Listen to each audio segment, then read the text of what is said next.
Every case has a story. Every crime has a psychology. This is the case room. For 30 years, he had a secret. He was a church president, a Boy Scout leader, a compliance officer for the city of Wichita. He was married with children. He attended community meetings. He was, by every external measure, a pillar of his community. He was also one of the most prolific serial killers in American history, and deep inside, he was desperate for someone to know it.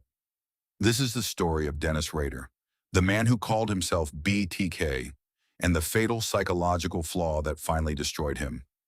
BTK stood for bind, torture, kill. It was a name Rader invented for himself, a brand, an identity he crafted with deliberate care. His first murders occurred in January 1974. The Otero family, a father, mother, and two of their four children, were found dead in their Wichita home.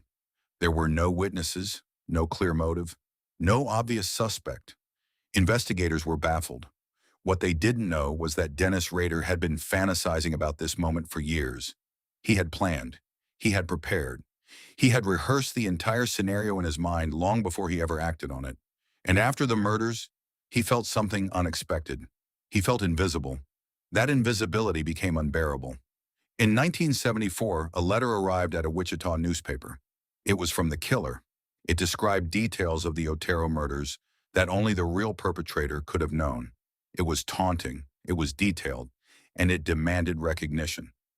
Over the following decades, Rader sent additional letters and communications to police and media. He described his crimes in clinical detail. He created lists. He used a self-invented vocabulary. He signed everything BTK. Each communication was a request, not just to be feared, but to be known. Forensic psychologists who later studied Rader identified a profile that explained this compulsion. He exhibited narcissistic traits combined with what researchers describe as an acute need for external validation. His crimes gave him a sense of power that his ordinary life never could. But power without recognition felt empty to him. He needed an audience. Then BTK went silent. From 1991 to 2004, 13 years. There were no communications. Investigators weren't sure if he was dead, imprisoned for other crimes, or simply dormant. He was none of those things. He was living his ordinary life in Wichita, working, attending church, serving his community. And slowly, the absence of recognition was becoming intolerable again. In 2004, 30 years after his first murders, BTK reappeared.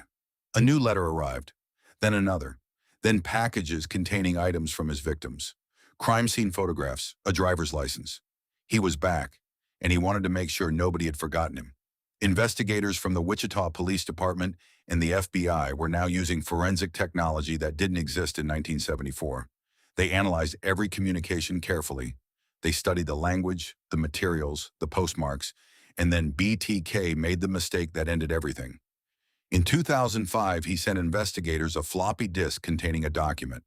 He had asked investigators in a previous communication whether floppy disks could be traced. They responded through a newspaper ad. Telling him no, floppy disks could not be traced, they lied. Forensic analysts examined the disk. The metadata embedded in the document revealed it had been created on a computer, registered to Christ Lutheran Church in Wichita.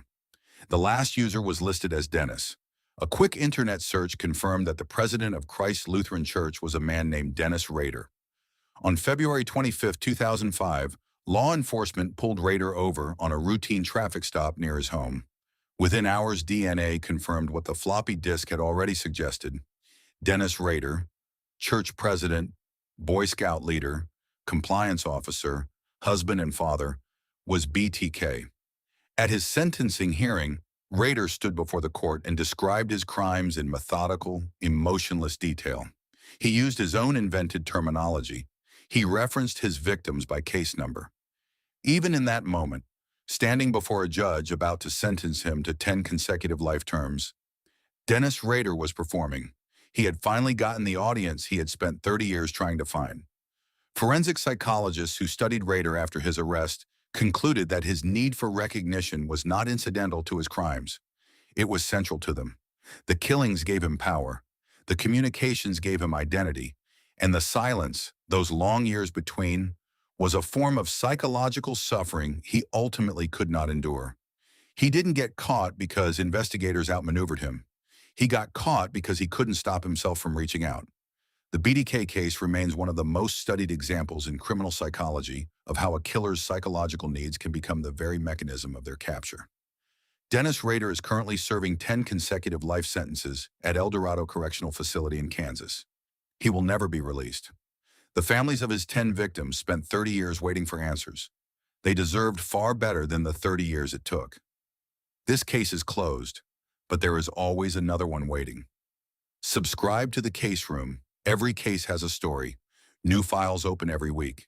This content is for educational purposes only.